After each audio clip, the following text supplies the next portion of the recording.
In this video, I'll be showing you how to erase background in Photoshop. If you find this video helpful, drop a like and subscribe. Anyways, getting into it, it's very simple to go ahead and do this. So what we'll do is we'll open up a new file right now, and then, you can just change the dimensions to really anything you want. So for example, we'll just do 1000 by 1000 or 1920 by 1080, but you want to make sure the background contents are transparent.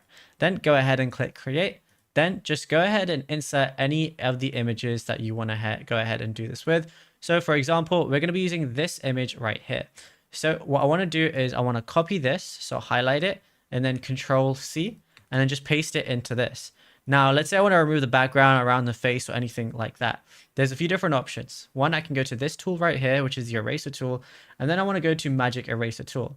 So then what I can do is I want to go ahead and make sure this layer is selected, and then go ahead and I can remove the background if I want to. Sometimes it might not remove entirely properly because of like certain artifacts or anything like that. But then I can just like remove anything I want. Obviously, just make sure not to remove someone's head if you don't want to.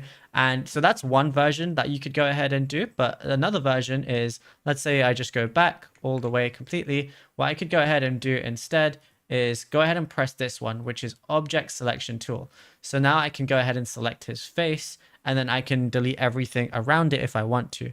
But obviously it depends on what image. I think the most reliable one is just using the magic eraser tool and then just doing it like this. And yeah, it's as simple as that. Now, if you found this video helpful, be sure to drop a like and subscribe.